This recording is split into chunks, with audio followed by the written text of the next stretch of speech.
即卖人为着环保，有的人会驶电动车，不过这电动车充电条安全的问题嘛，正在受到讨论。有人发现讲，台北市有30支充电条无照规定来拆，甚至有的是拆伫咧地下2楼至4楼，可能有安全的疑虑。即卖台北市天管处讲，会赶紧要求厂商来调整。台北市进前才发生电动公车倒毁意外，引起民众烦恼的安全。有民代发现，台北市公有路外停车场的电动车充电设备无依照内政部安全指引优先设伫地下1楼靠车道出口这个所在。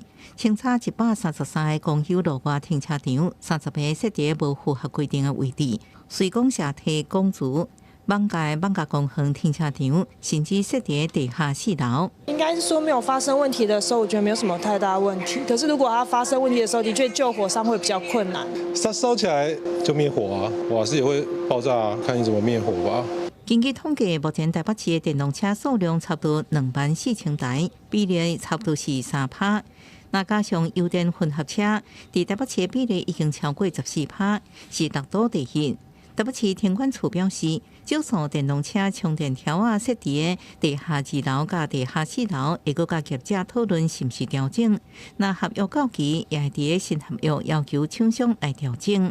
中央的指引，它是一个类似行政指导的原则，不是说我们做也是一个违规的行为，不是亿万楼层的原因。其实我们有去清查，大部分都是因为场地的限制，或者是因为电力的一些设置的关系而导致的。天管处进一步表示，目前无符合指引的公有路外停车场充电条设置，拢是伫指引出来进行就真好啊。会后续豆调整，所有停车场拢符合消防法令规定，也会专门配置拍火毯请民众安心使用。公视新闻台北报道。